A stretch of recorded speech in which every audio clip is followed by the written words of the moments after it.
Seven of Cups is a reminder to be open to anything. I'm going to come back to that. Hi, and welcome back. I'm Carly from Soundsight Studios, and today we have a monthly tarot spread to celebrate May. We're going to get you 3 pieces of advice to be successful in career, in social life, and with well-being and self-development. Let's go check it out.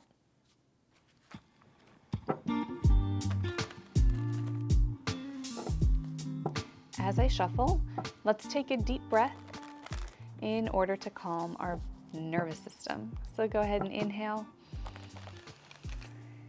and exhale.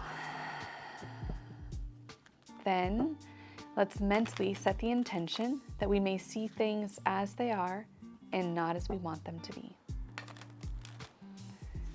With all of that taken care of, I will divide our deck in 2, restack it, and here we go. So we're going to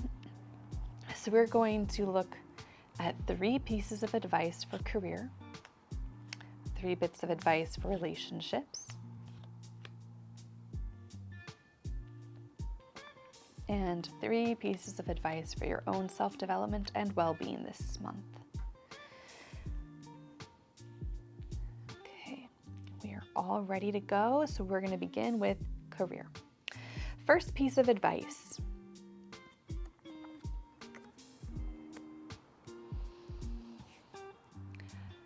The Seven of Wands represents being defensive and standing one's ground.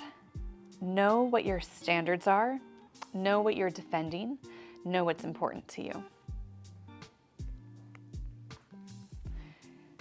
When it comes to the Seven of Wands, it's important to decide what is worth fighting for and how are you going to put up the defenses so that you can still engage with people and find allies who support you, but that you know what you will not compromise on. Second piece of advice. The Page of Wands is the Alice in Wonderland card. The character is very exploratory, very curious, very adventurous. They don't have a very big ego, so they're not expecting to find certain things. They're open to what comes their way. It would encourage an attitude of experimentation at work this month. And third piece of advice. Our Death card represents transformation and change, but more specifically, this is an internal shift. It's about going through an identity shift. So, in looking at all 3 of these cards, what I would advise for your career this month is know what is at the core of your work. What is your integrity based on? What are the absolute most important standards that you will fight for? While knowing where you're willing to compromise. And that is our Page of Wands. Where are you willing to try new things? Be open to new ideas. Recognize that you may not have the answers. And the benefit of this balance is that Death card, allowing you to go through a transition or a metamorphosis and truly grow.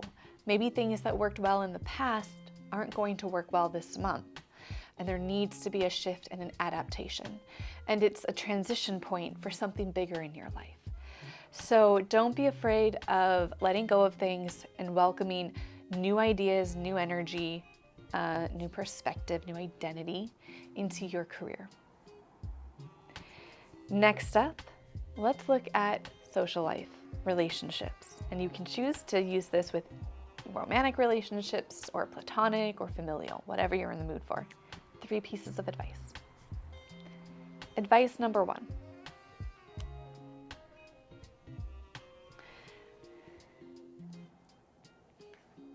Our Hierophant is a card about having a teacher.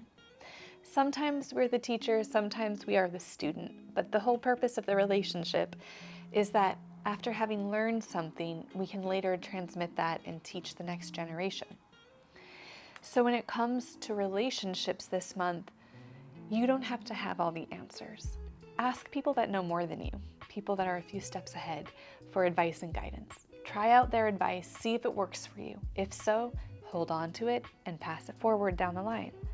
If you discover something new, You'll pass that information forward to the next group of people, the next person that asks you for advice. But this is a reminder to seek out guidance from mentors and those older than you. It's okay if that advice doesn't work. I just want to acknowledge that, but you've got to give it a try. And that openness and that willingness allows you to gain knowledge and gain wisdom from the past.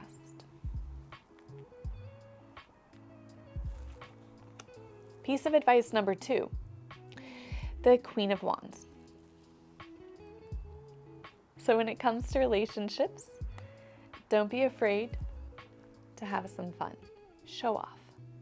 Be confident in who you are and take up your space. Those are all messages from the Queen of Wands. She, similar to the Page of Wands, is a very adventurous character who is fiery and vibrant and has a great spirit, great energy. Both of these characters are actually Italian characters who are painted with an Egyptian backdrop. So it would be people who have traveled to a different country. So that's where we get this spirit of adventure coming in. It may be important for you to harness that energy and go try new things, go meet new people, go to places you haven't been before, wear clothes that are a little outside of your comfort zone, but that really express your personality. Take up that space and be bold.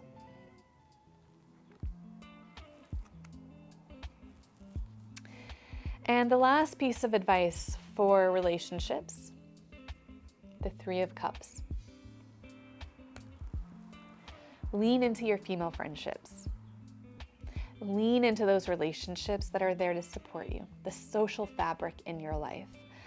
The Three of Cups is about celebrating all that is going well, but it's also about building bonds where you have a social net to fall back on that can catch you when you need help.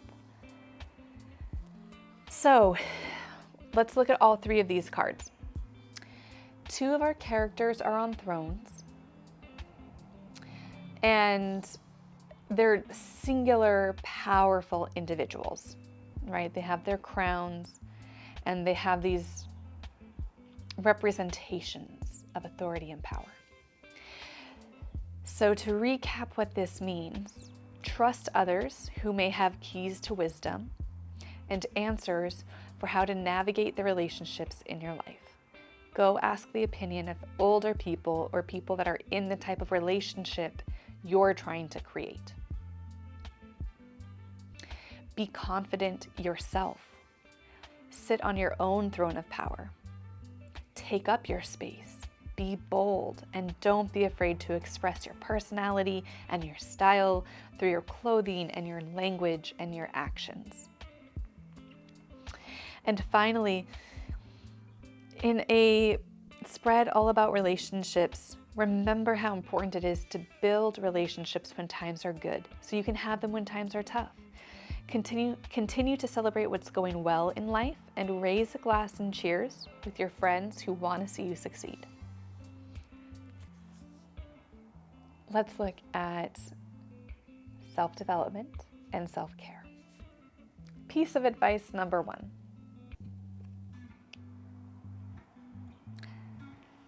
Our 7 of Cups is a reminder to be open to anything.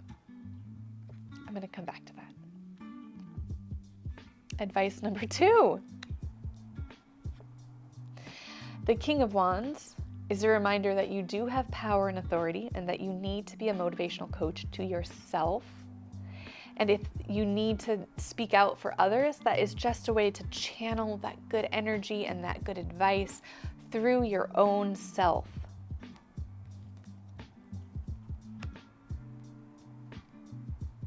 And lastly, Temperance. Find your own equilibrium every day. Things may feel a little bit challenging right now, but focus on finding your Goldilocks zone and keeping yourself as well balanced as possible. That does not mean having a rigid schedule and plan of exactly how you take care of yourself. Rather, it's about adjusting each day to what your needs are and what your abilities are. So stay flexible. Let's look at all 3 of these. First and foremost, you may be facing a lot of different options, possibilities, fears, and fantasies.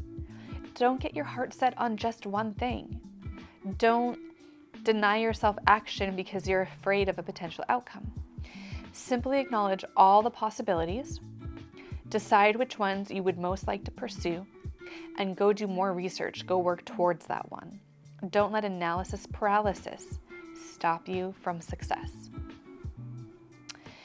Our King of Wands is a character that leads other people. They step up to help others. Now, this could be an important time for you to help others because when you're guiding others, you're also able to give yourself good advice. Like sometimes we're not nice enough to ourselves. And the King of Wands channels this energy towards leading and guiding and helping others.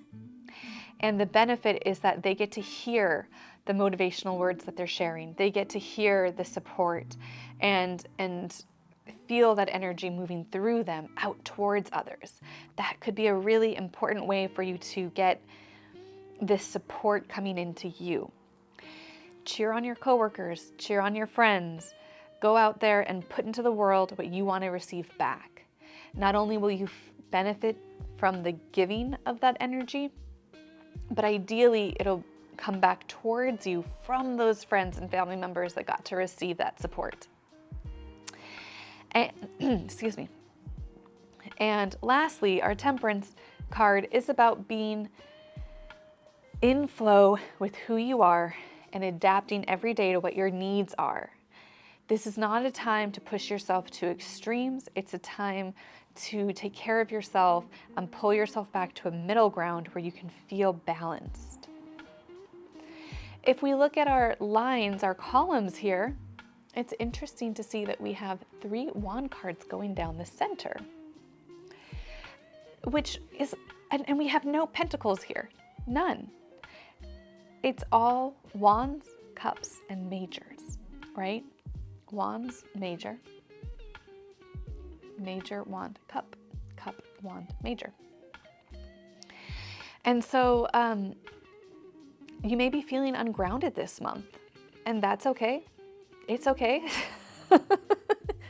Don't worry too much about that. Focus on the relationships you're building, and I think you need to focus on the fire and energy within you to get through the challenges that you're facing. Relationships and that inner spirit are your biggest assets in order to stay well and move through this identity shift or transition. It's funny how sometimes the cards that are not present will still have an impact on a reading. I actually call them ghost cards because you want to think about them, but they're not here. So overall, I would say make sure that you are feeding your spirit. That might be all you have to help you get through right now as you move through this identity shift. Lean into your friendships, ask your mentors for guidance, and keep yourself in balance. You will be able to pull through, but don't be too hard on yourself if you're feeling ungrounded. So that is our reading for May. I hope you enjoyed it. The theme that's really standing out to me is that we may not feel very grounded in this next month, but that doesn't mean we can't still find success. Even if we're just running on fumes, we can get through to the other side and embrace a new part of our identity that's ready to rise and guide us through. So to get to the other side, make sure you're utilizing the people around you, the friends who want to support you, and the mentors that want to give you advice. Keep yourself in balance as best you can along the way and know that any hardship is only temporary. Keep cheering yourself on. This advice from these 3 arenas can apply to a lot of different situations and contexts. So I'd love to know, how are you going to use it in your life? Leave us a comment below. Like and subscribe, and make sure to follow me on socials to stay in touch. I'll be back again soon, and I'll see you then. Keep up the good reading. Bye.